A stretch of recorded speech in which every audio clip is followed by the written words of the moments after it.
Halo, saya Diara Mawajukasa, salah seorang mahasiswi dari IPB University, dan kelompok kami, kelompok KKN Bogor Kabupaten 97, di sini kami akan melakukan sosialisasi mengenai COVID-19, di mana COVID-19 ini merupakan salah satu pandemi yang sudah berjalan selama 1 tahun. Dan di sini kami ingin meningkatkan awareness dari masyarakat untuk tetap menjaga protokol kesehatan demi menghindari dari paparan COVID-19. Simak video berikut ini. Sudah setahun lebih dunia berada dalam pandemi COVID-19. Diketahui bermula di Wuhan, Tiongkok pada akhir tahun 2019, hingga saat ini lebih dari 185 juta penduduk dunia telah terjangkit COVID-19. Sebenarnya dari mana sih asal COVID-19 ini? Hingga saat ini belum diketahui penyebab pastinya. Namun beberapa studi menduga bahwa virus corona berasal dari kelelawar. Virus corona bukanlah virus yang baru. Virus ini kerap menyerang hewan dan menimbulkan penyakit yang berat. Nah, permasalahannya, virus ini bersifat zoonosis, yang artinya dapat ditularkan dari hewan ke manusia. Kelelawar sumber virus corona kemudian menularkan virus pada satwa lain melalui kotorannya, yang menginfeksi sumber makanan para satwa. Nah, di Wuhan sana, mengkonsumsi satwa liar seperti kelelawar, terenggiling, dan luwak adalah hal yang lumrah. Banyak pasar yang menjual dan penangkaran yang membiarkan satwa liar untuk dikonsumsi. Nah, konsumsi satwa liar inilah yang menyebabkan terjadinya perpindahan virus dari hewan ke manusia. Dari sini kita belajar bahwasannya mengkonsumsi satwa liar secara sembrono dan tidak seharusnya dapat merugikan bagi yang mengkonsumsi, bahkan satu dunia.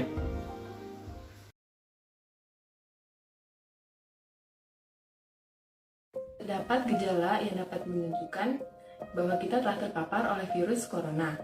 Gejala klinis ini diantaranya seperti demam, batuk, pilek, sakit tenggorokan, dan gangguan pernapasan. Virus corona dapat menular melalui droplets atau cairan yang berasal dari batuk dan bersin. Virus ini juga dapat menular jika kita kontak fisik dengan individu yang sudah terpapar dan apabila kita menyentuh barang yang sudah terkontaminasi oleh virus. Karena penyebarannya sangat cepat, maka kita perlu melakukan beberapa pencegahan agar kita terhindar dari virus corona. Pencegahannya di antara lain sebagai berikut.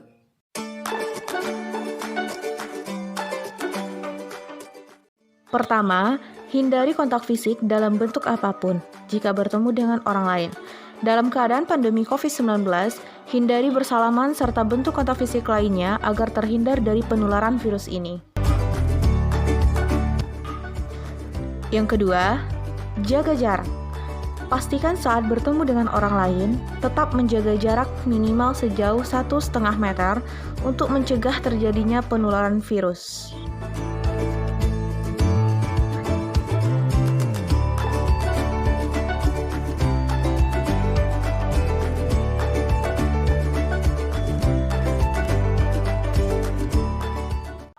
Selanjutnya, usahakan selalu hindari kerumunan.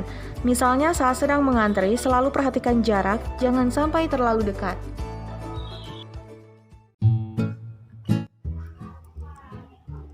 Jangan lupa mencuci tangan setelah berpergian dari luar.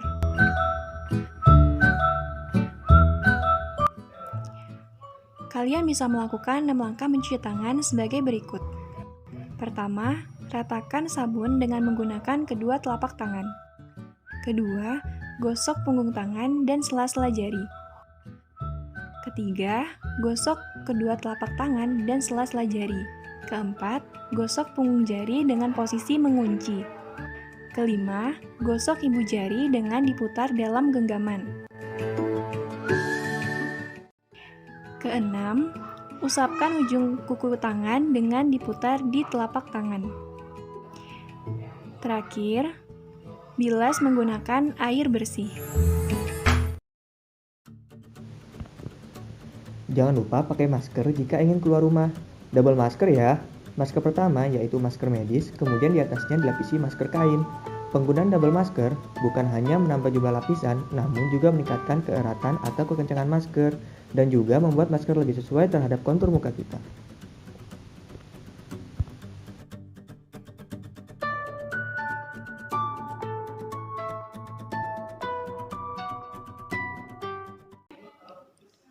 Upaya pencegahan diri dari COVID-19 yang terakhir yakni dengan melakukan vaksinasi.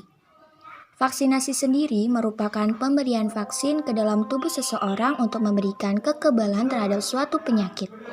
Kata vaksin berasal dari bahasa Latin yakni vacca yang berarti sapi. Diistilahkan demikian karena vaksin pertama berasal dari virus yang menginfeksi sapi.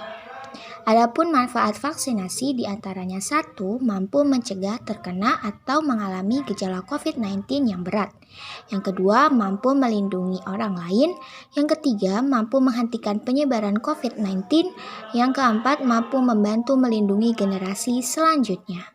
Untuk itu, yuk lakukan vaksinasi dalam upaya penyelamatan dunia.